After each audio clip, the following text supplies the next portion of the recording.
Olá, Zillennials! Bem-vindos ao primeiro Rebobina, o quadro do Farofa que vai fazer você, os seus pais e os seus avós se sentirem mais velhos do que já estão.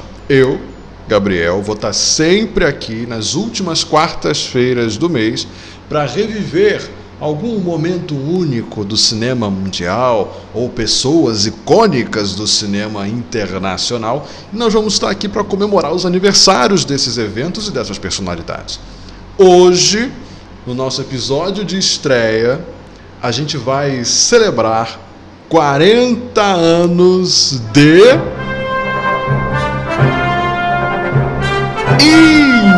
Indiana Jones, meus amigos. Eu vou trazer sempre pessoas, vou tentar trazer pessoas sempre para a bancada comigo, para falar, pessoas que sejam fãs, pessoas que gostem do assunto e tal. E hoje comigo na bancada vai estar um dos maiores fãs de Indiana Jones que eu conheço.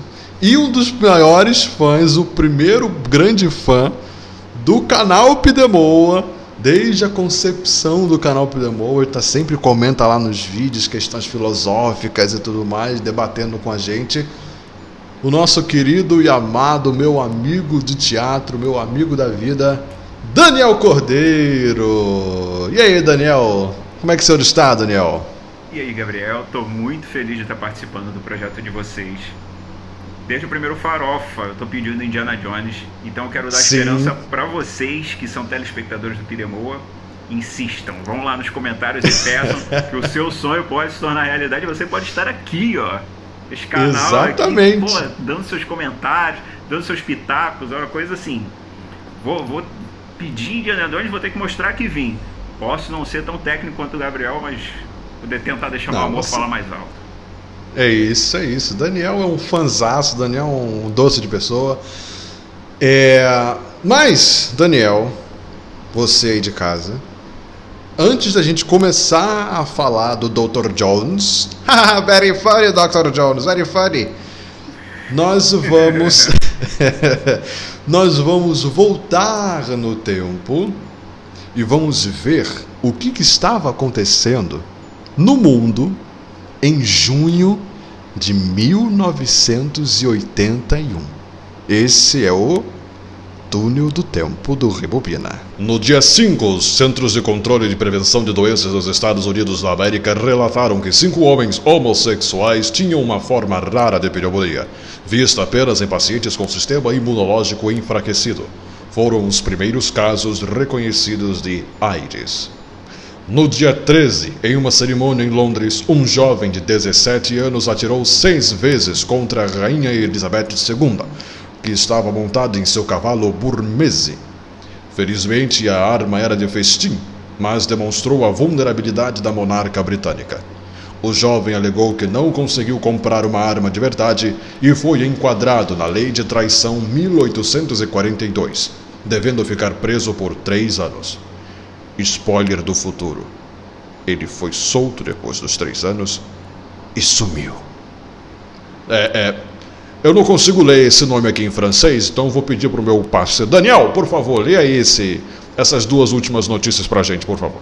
No dia 19, uma jovem cantora fez sua estreia na TV canadense cantando Ce n'était pas qu'un rêve. Seu nome é Celine Dion. No dia 26, presidente do Partido Comunista Chinês, Hua Guofeng, renuncia formalmente ao cargo que ocupava desde a morte de Mao Tse-tung. Esse foi Notícias do Túnel do Tempo. Vamos então, galera, à ficha técnica da saga. Quem que escreveu? Quem que dirigiu? Quem que produziu? Daniel, fala pra mim aí, quem é que fez essas paradas todas aí? Sim. Do que eu sei, a franquia Indiana Jones tem 4 filmes. Os Caçadores da Arca Perdida, de 1981, Indiana Jones e o Templo da Perdição, de 1984, Indiana Jones e a Última Cruzada, o melhor filme do ponto de vista do fã, 1989, e o 4º filme, Indiana Jones e o Reino da Caveira de Cristal, de 2008. Tem também, Daniel, um filme sendo gravado nesse exato momento, enquanto a gente grava o nosso Rebobina, que vai ser lançado em 2022. Ele ainda não tem título, mas ele vai ser dirigido e escrito pelo James Mangold, que escreveu e dirigiu Logan, aquele filme, o último filme do Wolverine e tal. E enquanto os outros 4, aqueles que você citou aí pra gente, eles foram todos dirigidos pelo Spielberg e escritos pelo George Lucas, que foi o cara que criou a franquia Indiana Jones e também a franquia de Star Wars, né, não, malandro? O cara não é pouca coisa não, o cara é muita coisa, bicho. O cara é bom, né? É bom, pô. Então agora, Daniel, é agora que o nosso vídeo começa. Agora é que vai começar a baixaria. Vamos ver os bastidores, vamos entender como surgiu a ideia de Indiana Jones. Se liga aí no histórico, galera. A nossa história começa lá em 1973, 8 anos antes da estreia do filme. Por quê? Lá em 73, o George Lucas teve a ideia de fazer o Caçadores da Arca Perdida. Ele estava descansando, de férias, tinha acabado de fazer o Loucuras de Verão, é um filme dele meio mais ou menos, e aí ele viu um pôster de filme antigo, daqueles seriados clássicos dos anos 30, dos anos 40, e nesse pôster tinha um personagem saltando de um cavalo para um caminhão. E ele se lembrou dos seriados da sua infância, Buck Rogers, de 1939, Legião do Zorro, também de 39, Terror dos Espiões, de 42, e entre outros seriados desses, que eram filmes seriados que passavam no cinema até. E aí ele viu esse pôster e ele bolou a ideia de um filme B, que é um filme secundário, né, um filme de não tanto valor assim como os filmes A, de categoria A, baseado nesses seriados. E aí o filme ia se chamar The Adventures of Indiana Smith.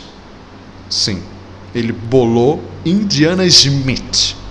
Ele seria um arqueólogo, aventureiro, né, a gente conhece, né, que tinha o nome do seu cachorro, o Malamute do Alasca, né? Malamute do Alasca é uma raça de cachorro. E o Malamute do Alasca dele tinha o nome de Indiana, e aí ele usou como Indiana Smith. Naquela mesma época, o George Lucas estava tentando adaptar um outro seriado para o cinema. Era uma antiga space opera, né? Space opera é como se fosse uma novela espacial. E ela se chama Flash Gordon. Flash! De 1936. Mas ele não conseguiu adquirir os direitos e aí ele parou, ele engavetou o Indiana Smith e ele foi fazer a sua própria space opera, Star Wars.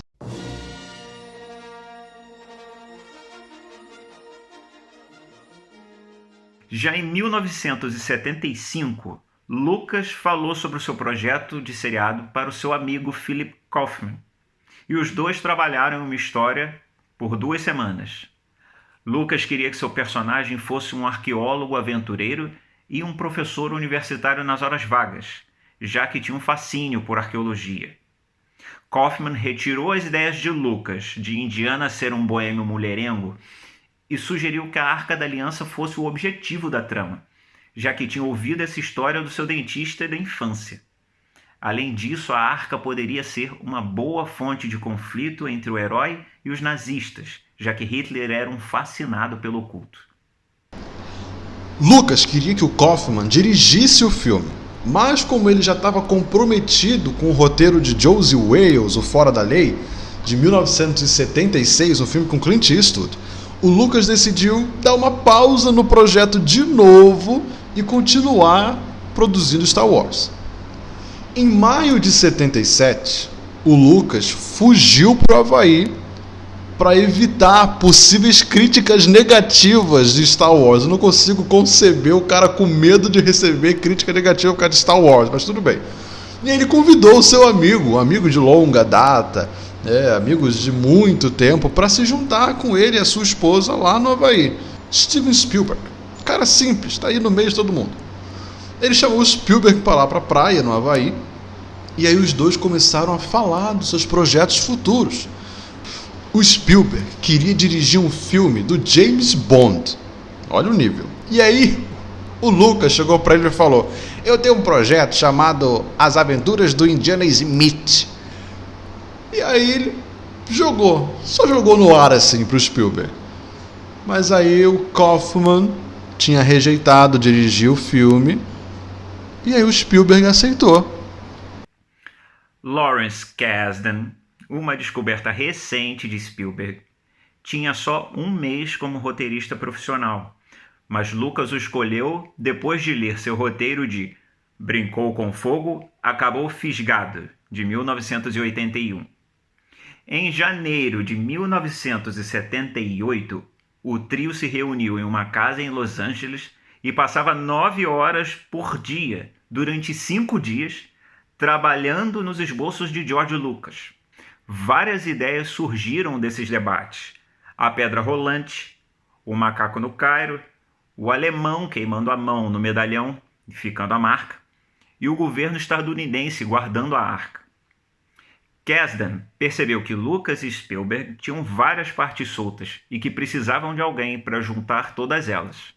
O Spielberg, como todos nós, odiou o nome Indiana Smith, e ele sugeriu que trocassem para Indiana Jones, e os outros dois curtiram pra caramba a ideia.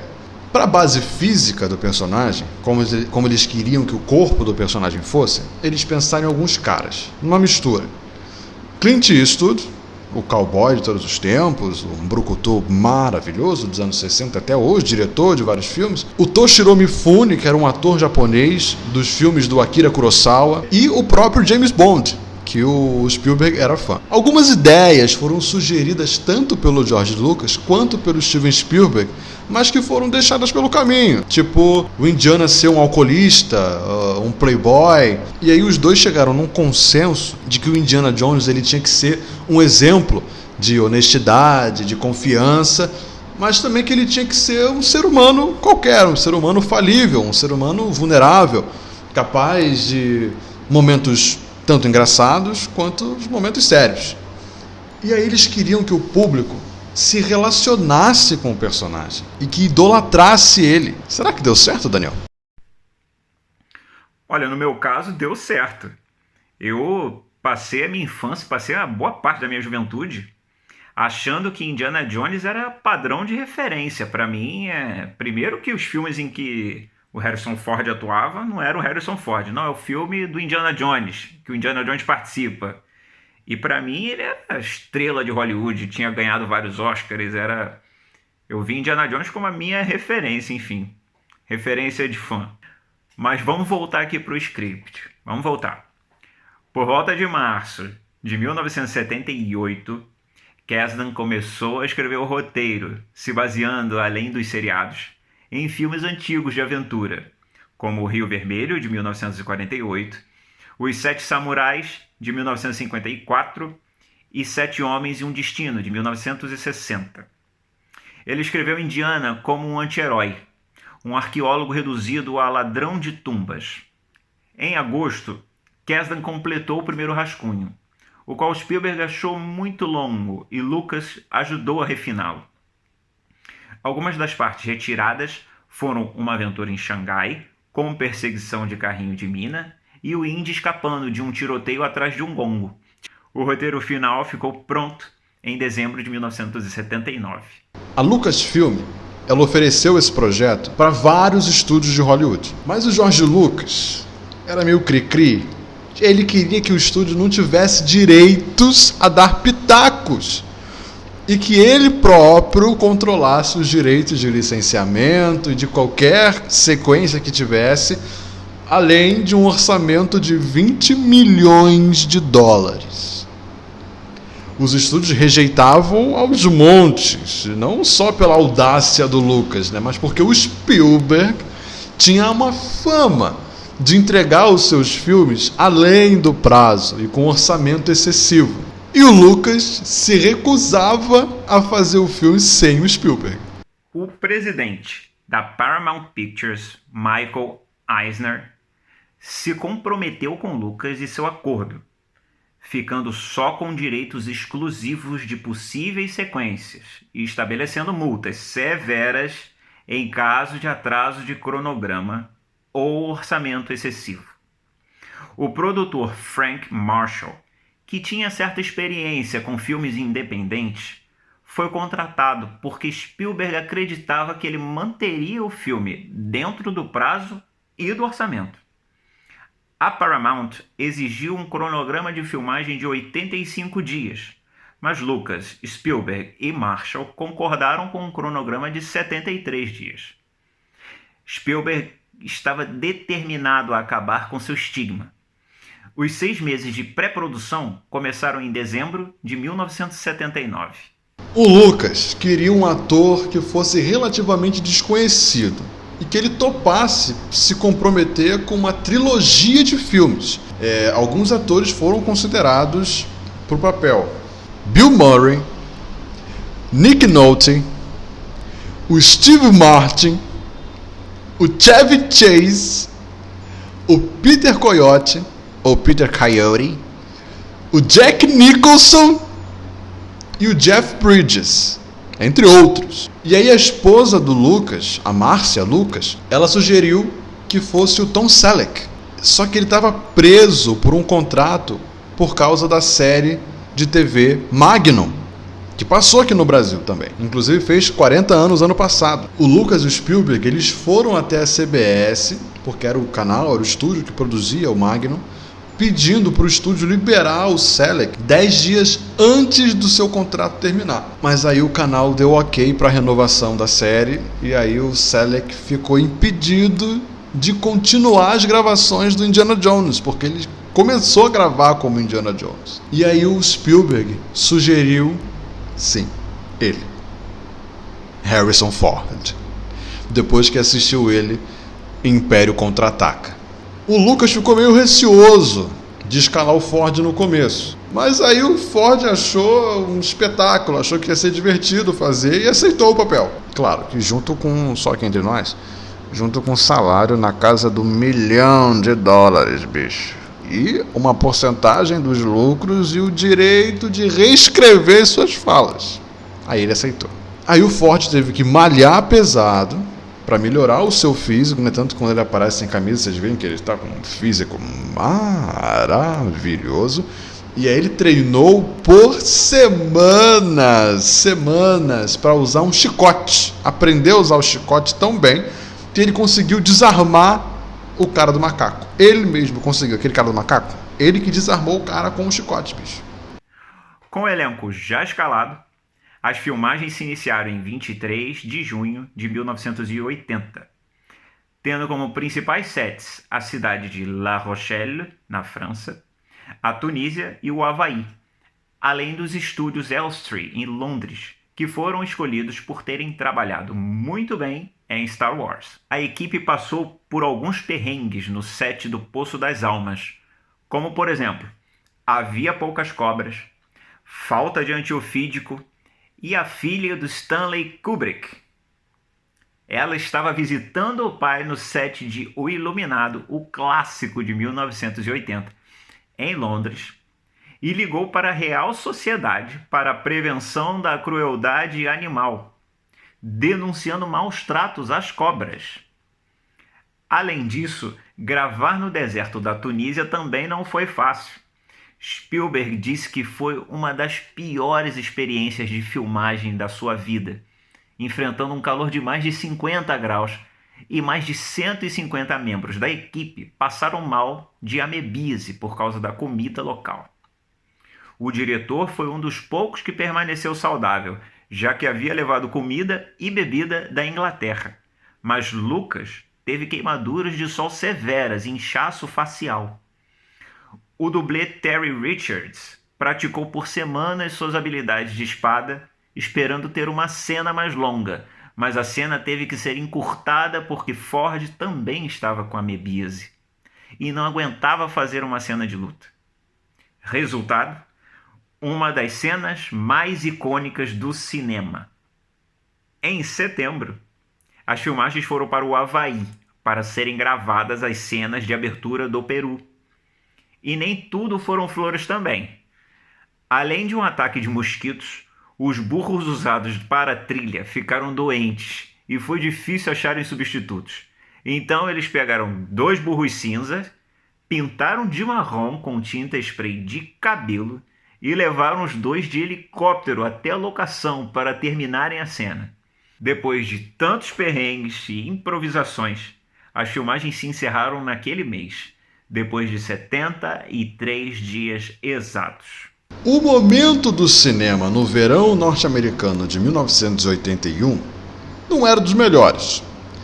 A indústria cinematográfica estava em declínio tinha mais de um ano, que foi resultado de poucos sucessos de bilheteria, aumento nos custos de produção, diminuição do público, aumento do preço dos bilhetes. Isso tudo gerou esse declínio da indústria cinematográfica em 1981. E aí foram mais de 60 filmes lançados nesse período, com a esperança de serem o próximo blockbuster. Superman 2, A Aventura Continua, 007, Somente para Seus Olhos, A História do Mundo, Parte 1, que é um filme que não ficou tão famoso assim aqui no Brasil, mas é um ótimo filme de comédia do Mel Brooks, e A Grande Farra dos Muppets, filmes dos Muppets. Então, vamos à data de estreia. No dia 12 de junho de 1981, Caçadores da Arca Perdida estreou em 1.078 salas de cinema dos Estados Unidos e Canadá. Em seu primeiro final de semana, arrecadou 8,3 milhões de dólares, ficando no primeiro lugar daquele final de semana, à frente das estreias de Fúria de Titãs e História do Mundo, Parte 1. No seu segundo final de semana, caiu para a terceira posição com um adicional de 8 milhões de dólares, ficando atrás apenas de Quem Não Corre Voa e Superman 2. Na sua sexta semana, ele recuperou o topo, ganhando mais 6,4 milhões de dólares. E permaneceu lá por mais 9 semanas seguidas e por 40 semanas diretas entre as 10 maiores bilheterias do ano. Foi declarado a maior bilheteria do verão no final de setembro, com uma arrecadação aproximada de 125 milhões de dólares, gerando um lucro de 72 milhões. O filme continuou a ser um sucesso durante os 9 meses em que ficou em cartaz. No geral, lá, o filme arrecadou 212,2 milhões de dólares, a maior arrecadação de 1981 nos Estados Unidos. No exterior, Caçadores arrecadou mais 141,7 milhões de dólares. Em seu todo, o filme arrecadou 354 milhões de dólares ao redor do mundo, se tornando a maior bilheteria do ano de 1981. No Brasil, o filme chegou aos cinemas no Natal daquele ano. Mas não foi só o público que recebeu o filme muito bem. A crítica aclamou como um clássico instantâneo, como um dos filmes estadunidenses mais engraçados de todos os tempos, uma série de aventuras de tirar o fôlego, um equilíbrio perfeito entre ação, comédia e suspense, com ocultismo. Isso são falas de críticos da época, tá? Com o sucesso de público e crítica, Caçadores da Arca Perdida não poderia ficar de fora das premiações. O filme foi indicado a 8 Oscars em 1982.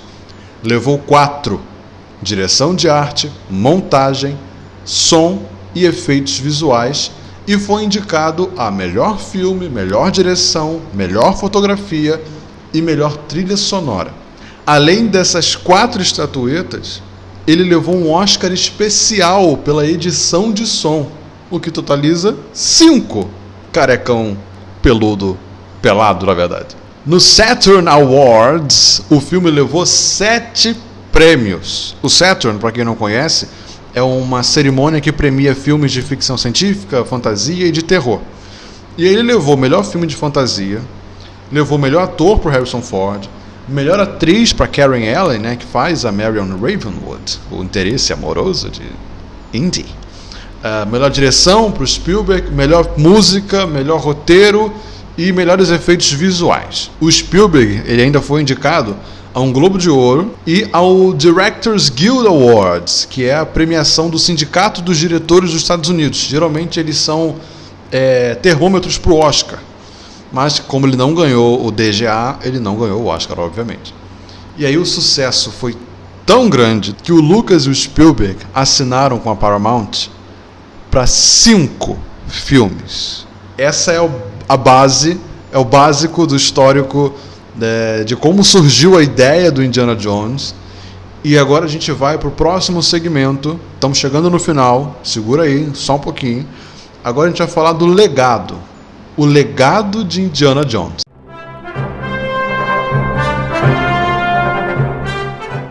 Antes da gente continuar com a história, o Daniel, que está aqui com a gente hoje, ele é super fã, como eu falei para vocês, de Indiana Jones.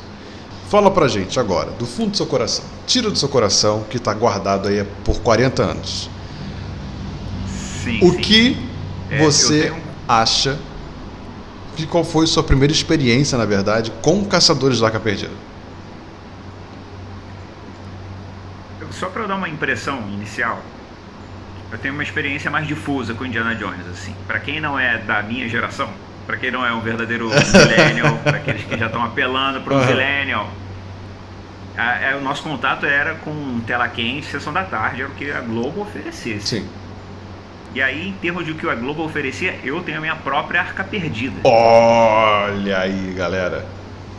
Uma fita VHS em que estão gravados em formato Globo os 3 filmes do Indiana Jones. Isso é muito bom, cara. Isso aqui é uma Arca Perdida. Isso daqui, se alguém que já não for mais zillennial que seja, tiver que pegar para decodificar, mas tem que botar na posição correta, não vai saber nem como é que assiste o que tá aqui dentro. Isso aqui é ser um millennial, é você ter um negócio que você não tem nem mais videocassete, né, para tocar. Enfim, então meu contato, ele era assim, ele passava um filme, passava outro, eu ia pegando, não vi necessariamente na ordem, mas vi desde criança. E aí fui gravando na ordem que eles conseguiam gravar, a partir do momento que eu tive videocassete. Para quem não sabe como é que se fazia isso, era com videocassete. E aí era Caçadores, é uma inauguração. Conheço diretores, já ouvi falar de diretores, não vou saber nomear, que inclusive assistiam, faziam sessões, maratonas de filmes e sempre encerravam com Caçadores, consideravam um clássico. Aquela cena da pedra inaugural, que é o que todo mundo vê na Disney quando vai, aquilo é muito emblemático de Indiana Jones. Então, mesmo para quem goste mais de um outro filme, todo mundo conhece Caçadores. É muito bom que se passa em diversos ambientes. Estreou a questão do avião, das viagens dele traçadas no mapa. Sim. É sensacional. Sensacional. Aqui, esse filme do Caçadores da Arca Perdida, ele, como você falou, ele serviu de exemplo para várias coisas que vieram depois, né? Esse a pedra rolante atrás do Indiana, isso aparece em vários filmes de diversas maneiras diferentes. Pessoas fugindo de alguma coisa, vindo atrás delas enlouquecidamente. Então, esse filme realmente é um marco na história do cinema, né, não, Daniel? Sim, isso serviu, como você falou, de emblema para diversas coisas. Tudo que eu joguei, tudo que eu vi ser gerado nesse sentido de aventuras, eu não sei se já ouviram falar, tinha um filme chamado Alan Quarterman e as Minas do Rei Salomão, e aí era tudo muito parecido, assim, todo mundo gostava daquele tipo Indiana Jones e se copiava muito. Enfim, foi um marco de uma geração. Pra mim, era a minha referência, assim, de filme. Qual é o melhor filme? Pra mim e pro mundo, né? A visão da criança é de que ela detém a opinião do mundo. Qual é o melhor filme do mundo? Pô, pra mim, Indiana Jones, pro resto da humanidade deve ser Indiana Jones. Naturalmente. Agora, galera, a gente vai seguir falando do legado que veio depois de Caçadores da Arca Perdida. Em 1984, o Steven Spielberg e o George Lucas queriam que o segundo filme, fosse mais sombrio, porque os dois estavam meio sem clima, porque eles estavam se separando das suas respectivas senhoras. E aí o Lucas deu uma ideia de que o segundo filme fosse uma prequela, ou seja, que tivesse eventos que ocorressem antes do primeiro filme. porque ele não queria que os nazistas fossem de novo os vilões do filme, do segundo filme. E aí ele tinha ideias sobre um rei macaco e um castelo assombrado. Mas aí depois ele criou a ideia das Pedras de Sankara. Para quem assistiu o filme, tá aí as imagens passando na tela de vocês. Essas são as Pedras de Sankara. E ele contratou 2 roteiristas que tinham um enorme conhecimento da cultura indiana, né, da onde vêm essas Pedras de Sankara. E as principais cenas que foram descartadas de Caçadores da Arca Perdida foram incluídas nesse filme, aquelas que o Daniel falou lá no começo. A fuga usando o gongo como escudo, aquela cena é maravilhosa, maravilhosa. Não sei porque não virou clássica aquela cena. A abertura desse filme para mim é maravilhosa. Essa cena, a queda deles do avião com bote inflável, né, aquele bote salva-vidas, que eles saem do avião com bote salva-vidas, e a corrida de carrinhos de mina. Né? E aí o filme ganhou o título de Indiana Jones e o Templo da Perdição. E aí eu jogo a bola agora pro Daniel. Daniel, você que é um enorme fã de Indiana Jones, o que você acha desse segundo filme que já adianto aqui que muitas pessoas não gostam muito desse filme não. Fala você, Daniel.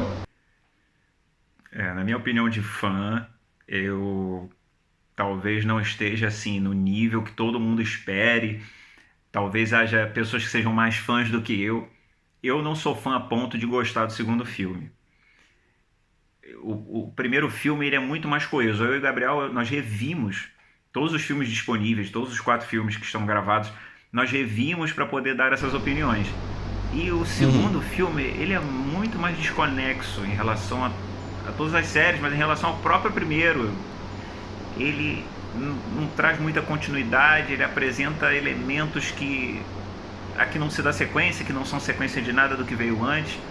Mas o filme em si, ele parece fragmentado, ele parece que apresenta um trecho de humor e apresenta um trecho de aventura e apresenta, enfim, as diversas coisas que buscam, não sei, ser a identidade de Indiana Jones e agora nesse momento atrair o telespectador.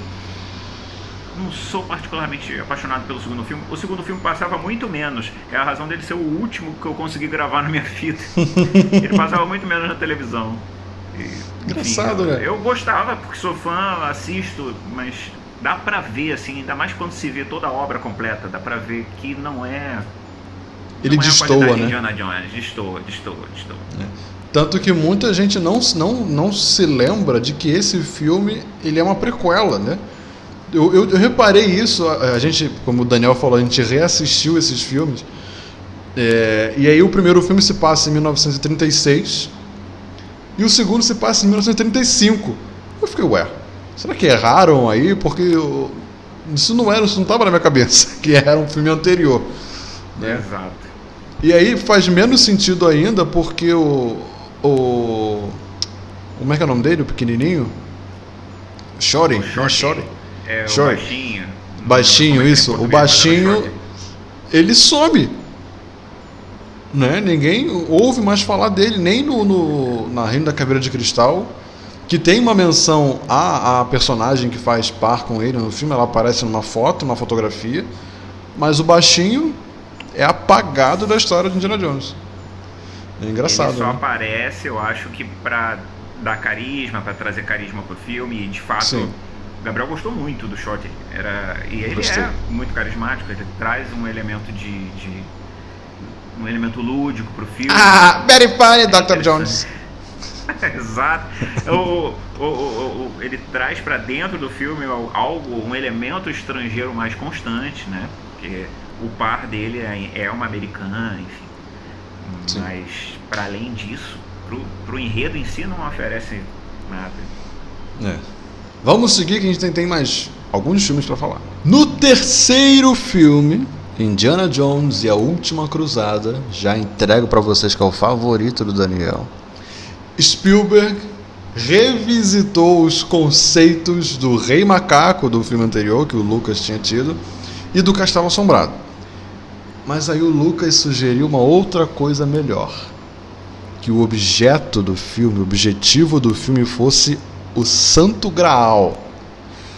A princípio, o Spielberg, meio quadradão, achou que ia ser etéreo demais, ia ser muito fantasmagórico e tal, e aí ele não queria muito, mas ele voltou atrás porque ele pensou numa ideia de história de pai e filho, como se o Graal, isso aqui eu vou abrir aspas porque foi o Spielberg que disse, abre aspas, o Graal que todos buscam poderia ser uma metáfora para um filho buscando reconciliação com seu pai ou um pai buscando reconciliação com seu filho. Fecha aspas. São palavras do próprio Spielberg. E aí nesse filme a gente tem Sean Connery como pai do Dr. Jones, né? Ou outro Dr. Jones, Dr. Jones Sr. E Daniel, eu sei que esse é o seu filme favorito. Eu vou deixar você falando sozinho sobre ele. Fala o que você quiser de Indiana Jones e a Última Cruzada. Olha, eu não sei se esse filme não é o favorito dos fãs de Indiana Jones. Eu fiquei muito contente, muito satisfeito de ter revisto agora o filme. Vi com o Gabriel, que nunca tinha visto. Viu por insistência minha, porque desde o surgimento da ideia do Farofa, eu tô insistindo, não, vai ter que ter um do Indiana Jones, e ainda bem que vieram essas datas festivas pra gente celebrar aqui essa obra-prima do cinema mundial. Mas é muito bom quando a gente tem alguma coisa, uma referência de infância que a gente traz para a nossa vida adulta e a gente revisita e tem essa experiência de que, olha, isso realmente é bom, porque quando a gente é criança, a gente tende a simplesmente ter aquelas referências, e quando a gente olha com os olhos de adulto, com alguma crítica, a gente já não gosta tanto, a gente já vê diversas falhas, a gente vê como é que certos elementos são postos para seduzir as crianças, enfim. E o filme, revi, fiquei emocionado e vi como um filme antigo desse emocionou o Gabriel. Ou seja, é um filme que tem uma qualidade em si. É um filme que transmite essa qualidade para quem quer que vá ver. É sensacional, a atuação do Sean Connery é sensacional. A adição desse elemento geracional dá muito efeito para o filme. Eu acho que até em termos de aventura ele é muito bom. Ele não é fragmentado que nem o segundo, ele é completamente coeso. Ele é coeso com relação ao primeiro filme, inclusive, então ele está dentro da saga.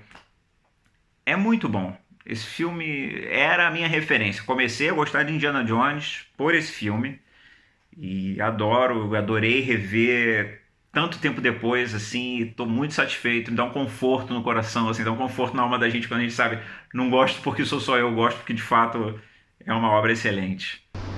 Isso aí.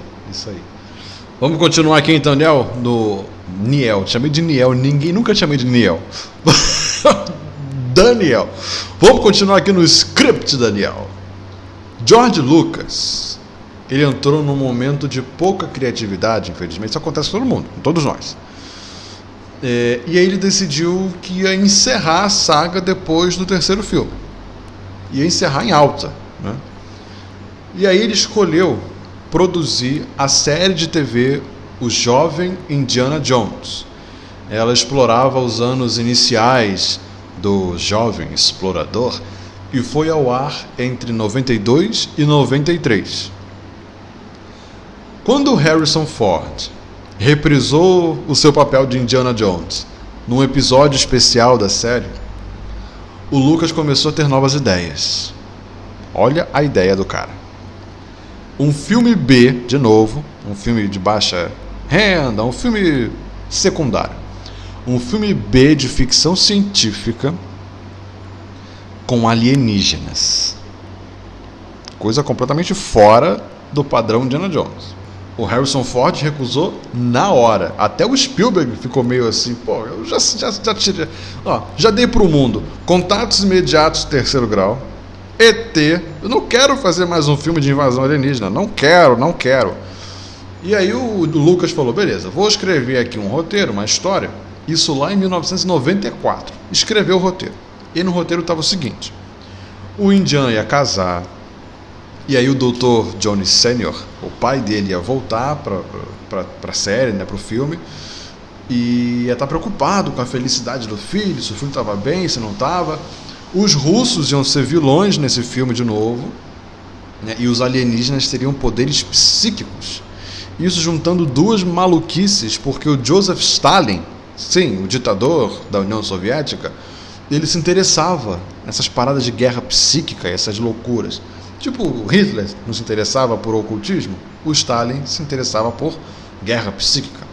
E aí, em 1996, estreou o Independence Day. E aí o Spielberg falou, pô, não vamos fazer filmes de alienígena, não quero mais fazer filme de invasão alienígena, por favor. E o Lucas falou, tá, ok, beleza.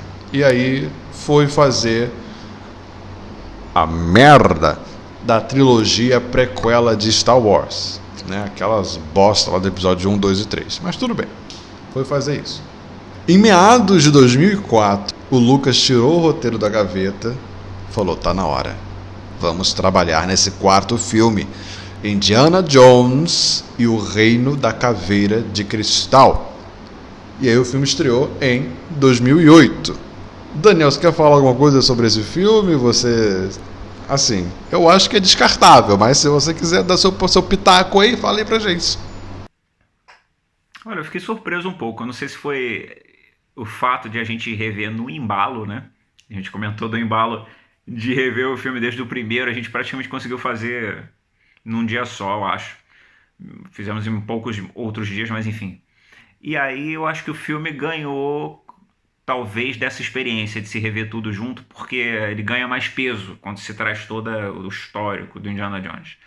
Então era um filme que eu achava ruim quando eu fui ver no cinema. Eu achei o filme ruim e, enfim, tem uma história muito interessante. Esse filme é mais mentiroso do que os outros, em alguma medida. Não é que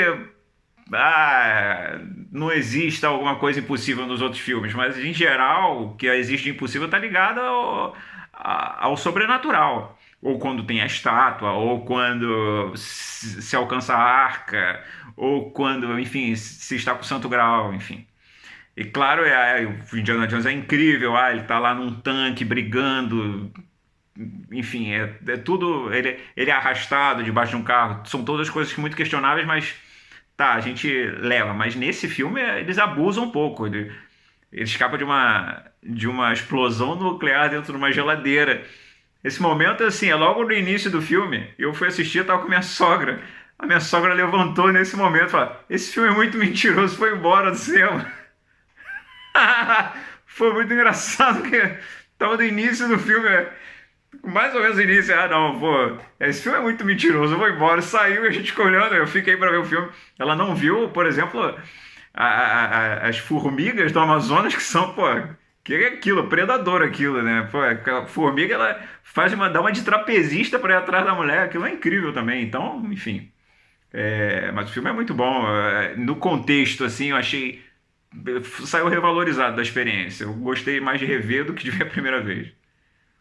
Em 2022, Daniel, vai ter um quinto filme que não tem título, igual você falou lá em cima, antes, que vai ser lançado com Harrison Ford, de novo no papel do Indiana Jones, e vai ter a Phoebe Waller-Bridge, excelente comediante, humorista, o Mads Mikkelsen, excelente ator, foi indicado ao Oscar esse ano, o Boyd Holbrook, também um ótimo ator, e o Toby Jones, que vai ser como se fosse o Marcus Brody, né, o parceirinho dele lá em A Última Cruzada, né? Os nomes deles não foram anunciados, só a gente sabe que o Harrison vai voltar como Indiana Jones e possivelmente tudo indica que vai ser a última encarnação do Harrison Ford como Indiana Jones, tá? E antes de a gente ir para o próximo segmento, o Daniel é um fã de videogames e fiquem pasmos. Eu vou deixar vocês só com ele agora. Daniel, mostra pra gente o que você tem aí guardado. Trago relíquias, irmãos. Trago relíquias aqui. Essa é a segunda que eu vou compartilhar com vocês. Este aqui foi o meu primeiro jogo de Master System. Indiana Jones e a Última Cruzada. Aqui, foco na arte do Harrison Ford aqui. Isso aqui me custou anos pra zerar, porque não é um jogo muito intuitivo. É um jogo curtíssimo, uma vez que você pega a manha, o jogo vai. O único vídeo, o único review que eu encontrei deste jogo aqui no YouTube, porque isso aqui é muito pré-YouTube, né? Isso aqui, enfim, pré-internet esse jogo. Era em francês e o cara reclamando muito. Ele teve aquela experiência contrária. Ele jogava num computador que tinha essa versão, aí ele comprou de Master, ele já adulto. Ah, vou jogar depois de 30 anos. Ele, gente, esse jogo é uma droga. Esse jogo é uma... Ele falava merda, merda, todo tempo. Mas eu acho sensacional, com a musiquinha naquele estilo celular antigo também. E pro que o Master podia fazer, pra mim, em termos de Indiana Jones, muito bom. O Indiana Jones figurou em alguns outros jogos, inclusive. Na época saiu Última Cruzada também em Mega Drive. Saiu em Super Nintendo, eram conhecidos como jogos que ultrapassaram um nível razoável de dificuldade. Eu já tive a oportunidade de experimentar e realmente era muito difícil. Havia as versões de computador, uma de que eu me lembro era Indiana Jones e o Destino de Atlantis. Eu tenho a imagem desse jogo, que a gente guarda assim essas coisas, como se um dia um dia isso aqui vai ter utilidade. Então eu tenho a imagem do jogo também de computador. Existe um outro jogo de computador também, no estilo de clicar e investigar. E o último jogo com que eu tive contato foi a versão Lego Indiana Jones. Eu não investiguei antes de gravar, mas eu tenho quase certeza que não foi o primeiro Lego. Ele foi um dos primeiros Legos que saiu dessas versões que hoje em dia já tem Marvel. Hoje em dia os personagens já falam. Na época do PlayStation 2 não falava, era um barato. E todo mundo gostava muito de Indiana Jones. Foi uma pegada excelente, assim. Então, mesmo assim, eu cheguei a comentar um pouco lá em cima. Se não foi isso, Indiana Jones inspirou diversos outros jogos. Eu joguei muito Tomb Raider, talvez também por conta de Indiana Jones. Não sei quem conhece a série, mas é muito parecido com Uncharted. E... a pedra rolante tinha em Tomb Raider. As armadilhas, os símbolos, os ídolos, muita coisa inspirada. Com certeza quem está da minha faixa etária, um pouco mais novo, está envolvido nesses jogos, já está embalado no espírito do Indiana Jones, com certeza. Nos favoreceu muito, nos embalou muito o espírito. E aí, Gabriel? Mas enfim, voltando para o mundo real. Como é que os atores estão hoje? Quais informações você tem pra gente?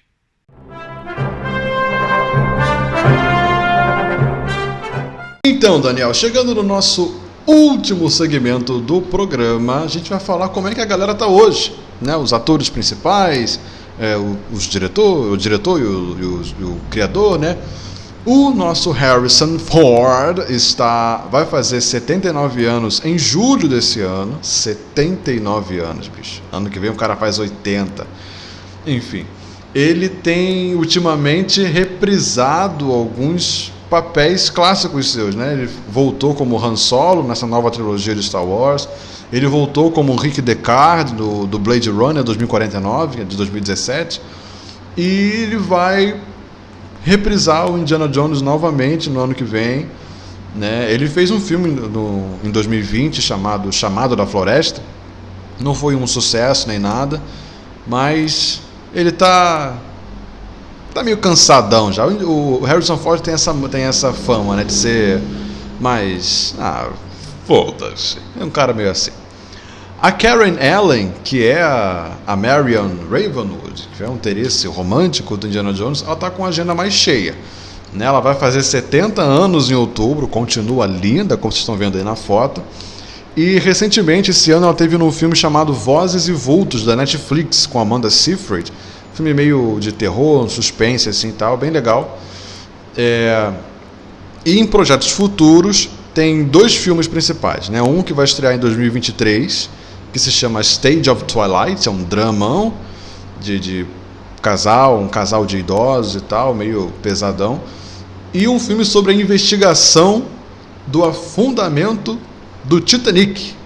O nome do filme se chama Unsinkable, né? O infundável, inafundável, sei lá. E não tem data de estreia. O Salar, aquele clássico amigo, um carismático amigo do Dr. Jones, ele foi interpretado pelo John Rhys-Davies, um galês, ótimo ator. E o público nerd aqui que segue a gente no canal vai lembrar dele como o Gimli de Senhor dos Anéis, né? O anão de Senhor dos Anéis. Então era ele. Ele fez 77 anos em maio desse ano. né? E ele tem um projeto mais recente dele, foi um filme chamado Bad Cupid, ou Cupido Mal, Mal Cupido, coisa assim, que ele interpreta um cupido meio atrapalhado, tipo o Didi, naquele filme meio maluco que o Didi fazia. Não, era tipo o Didi. E está em algumas produções menores também, várias produções menores na verdade, mas o que se destaca é um filme chamado Star Bright, que vai estrear em dezembro desse ano. O diretor e um dos idealizadores do projeto Indiana Jones, o Steven Spielberg, vai fazer 75 anos em dezembro, galera. 75. O cara tem 3 Oscars e ele não dirige mais desde 2018. Ele está só produzindo, né? Está produzindo muito. Em 2018 ele lançou, se eu não me engano, o Jogador Número 1.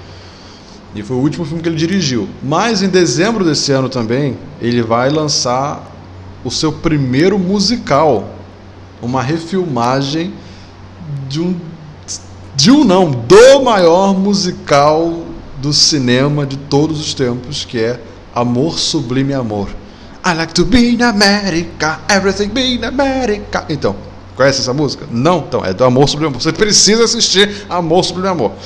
Ele vai fazer uma refilmagem desse musical, desse clássico do cinema, em dezembro. Ele dirigiu e tal, tudo mais. Tem outros 2 projetos que estão em pré-produção. The Fabelmans, que é quase uma autobiografia da sua infância e tudo mais, vai ter a Michelle Williams, vai ter o Seth Rogen, vai ter o Paul Dano. Então vai ser uma história da vida dele, da infância dele. E tem previsão para estar em 2022. E também The Kidnapping of Edgardo Mortara, né? O sequestro de Edgardo Mortara, né? Que é um drama de época que fala de um garoto judeu que foi criado como cristão na Itália do século XIX. Bem Spielbergiano, né? Falar de judeu, falar de filmes de época é Spielberg, que não tem previsão de estreia, tá? E também tem outras produções rolando aí, tipo mais sequências do Tintin, Jurassic World, Gigantes de Aço, aquele que foi com Hugh Jackman, de lutadores de robôs que lutam, né? E até o terceiro filme de Gremlins estão voltando ao cinema. Ele vai também lançar a versão para cinema do musical A Cor Púrpura. Ele dirigiu o filme baseado na peça do Tennessee Williams, mas que não era musical, virou musical na Broadway e agora ele vai lançar no cinema como musical também. O criador de Indiana Jones e da saga Star Wars fez 77 anos em maio. Hoje ele está se dedicando só à expansão do universo Star Wars. Está produzindo as séries, The Bad Batch, que é uma série de animação, o Mandaloriano, as 2 estão no Disney Plus. Minisséries que vão estrear, Kenobi e Ahsoka, e uma futura trilogia Star Wars que vai estrear no final dessa década de 2020. Aí a gente pega a galera que já se foi. E esse fardo eu vou deixar para o meu amigo Daniel. Fala pra gente, faz essa singela homenagem a esses nossos ícones do cinema que já nos deixaram, Daniel. De fato é um pequeno registro, não deixa de valer como uma homenagem aos atores icônicos de toda a saga Indiana Jones, os que faleceram já, como Denholm Elliott, que foi o Marcus Brody, que morreu aos 70 anos em 92, John Hurt, o professor Oxley do último filme, morreu aos 77, em 2017, e o principal deles, o Henry Jones Sr., o pai e mentor do Indiana, o talentosíssimo e inesquecível Sean Connery. Morreu aos 90 anos, em 2020, por conta de complicações de uma pneumonia em sua residência nas Bahamas. Fica aqui nossa homenagem. Galera, esse foi o nosso primeiro Rebobina, um Rebobina especialíssimo, comemorando os 40 anos da saga Indiana Jones, com meu amigo Daniel aqui conosco. Você que está aí em casa ou no seu trabalho, onde quer que você esteja, não esquece de deixar o seu like, deixa o seu comentário, fala o que você gostou, o que você não gostou, se você apoia esse novo conteúdo nosso, deixa ideias para os próximos programas e basicamente é isso, galera. Daniel, você quer falar mais alguma coisa? Fala aí. Sim, quero incentivar as pessoas a participar do canal. Participem ativamente. Foi assim que eu cheguei aqui. Isso aí. Quero contar essa pequena história. Eu comentava com o Gabriel, às vezes a gente dá um intervalo, a gente joga muito assim, Street Fighter, Call of Duty. Aí às vezes para relaxar a gente joga Fall Guys, que é um joguinho mais relax. Sim. E aí tem uma fase que é idêntico, é análogo ao que se passa em A Última Cruzada. E eu falava com o Gabriel assim: agora é a fase do Homem Penitente, só o Homem Penitente passará. Quem viu Indiana Jones A Última Cruzada sabe do que eu estou falando. E o Gabriel: o que você está falando? Meu Deus, você está se propondo a fazer um filme da cultura pop e não sabe do que estou falando, só o Homem Penitente passará. Homem Penitente. A certa altura a gente já se referia à fase, a fase do Homem Penitente. Sim. E aí foi muito bom. Eu insisti: não, Gabriel, vai ter que ver a versão dublada, porque eu quero que você escute isso, que é para fazer a conexão. E aí a gente viu, sensacional. Sim. E enfim, eu acho que valeu o incentivo, valeu a gente rever isso. Todos que não sejam zillennials, pelo menos millennials, vale a pena ver. Não é um filme datado, vocês não vão sentir, é um filme muito bom. O Gabriel tá aí para testemunhar. Ele é zillennial, tudo bem, a gente quebra esse galho, mas assistam ao filme e participem do canal. Eu aprendo demais aqui no canal, tem vários aspectos. Eu sou fã dos filmes de maneira muito amadora, eu não me aprofundo tanto, então eu aprendo demais aqui. Eu acho que é um conteúdo importante, vale muito a pena fazer a propaganda. Vale muito a pena incentivar. Muito obrigado, Daniel, muito obrigado. Galera, Participe. Isso aí, faça como o Daniel, participe, deixe seus comentários aí, a gente nota vocês. Quem sabe no próximo mês um de vocês está aqui comigo. Nunca vamos saber. Então, mês que vem eu estou de volta aqui com mais um Rebobina, numa super produção só para vocês, galera. Qual será que vai ser o próximo ícone, Daniel? Você sabe? Você tem um chute? Um chute? Será que é o Indiana Jones 5? Chega de Indiana Jones! Só volta do Indiana Jones. Mas, e você aí de casa? Você quer assistir de novo? Rebobina.